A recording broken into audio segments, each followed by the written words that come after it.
Alex, difficult afternoon out there. I know this track doesn't suit your car all that well, but what was it like out there and how are you feeling? Yeah, it was a tricky one. To be honest with you, I felt like we were more competitive in the dry than in the wet this weekend. So, yeah, it wasn't easy. You know, on a track like this, you need to not slide, especially when the track's drying out and you're on wets. You're going to overheat the tyres very quickly, especially in this temperature. And we don't quite have the grip as everyone else around here. It's one of them circuits where there's so many corners in such a short amount of time. Once you start sliding in one corner, it just escalates. And yeah, for me, it was the tyres were overheating after 6 or 7 corners, and you're kind of fighting from there. So frustrating, to be honest. If it's drier tomorrow, more optimistic that you can make some progress? Yeah. I feel like there's things we can do with strategy, I hope, and we'll see what we can do. I feel like our race pace in FP2 was actually pretty reasonable, so we'll try and figure a way to get back to that kind of pace again. Esteban, judging by the pace so far this weekend, I wasn't expecting to see you so early in qualifying. What happened? Yeah, it was definitely not the session that we hoped for.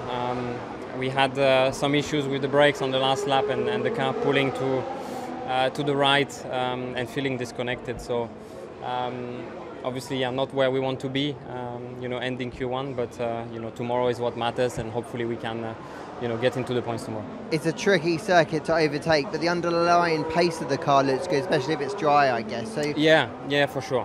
I think the pace is there, and that's a very strong point of our car for this weekend. So yeah, definitely we want to get back into the points tomorrow.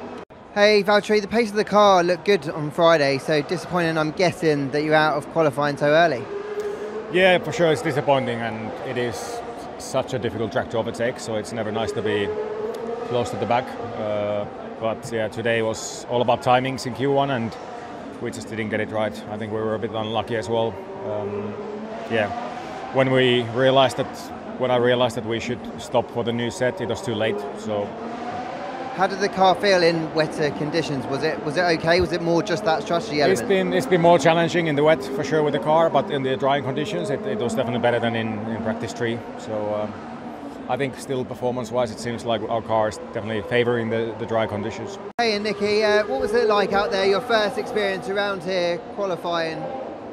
Yeah, I mean it's quite something to drive in the wet for sure. It is pretty fun out there. I mean, if you take away the timesheets, obviously, we're just struggling. We just don't have the pace this weekend, the dry or the wet, and yeah, there's some things that we know we need to make the car work in the wet, as we have been when we've been, let's say, more competitive in other wet sessions that we just weren't able to get quite right. It's probably a bit to do with the track layout. The kind of corners don't really quite suit certain characteristics to kind of get what we need. So yeah, it was very tough out there, but still, nonetheless, yeah, quite an exciting lap in the wet. So expecting a difficult afternoon then tomorrow? Yes.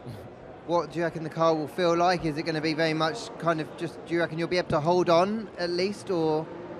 I mean, from previous experience of watching the race, I mean, you tend to see a lot of cars driving and managing the tires a lot way below their base pace that they can do. So in that sense, it might be possible to hold on for a little bit, but in terms of the inherent pace of the car, yeah, we just haven't been looking very good this weekend. But I mean, it's what we're expecting. It's just the reality of the track and the package we have. So it's not being negative. I mean, we knew this was going to be one of the toughest tracks of the year for us, and we were hoping to make a bit of a difference in the wet. And even with that, it's like I say, even when we have good wet sessions, just because it rains doesn't mean our car becomes good all of a sudden. It's still, slow car in the dry, it's a slow car in the wet, but we just couldn't make some extra things work today.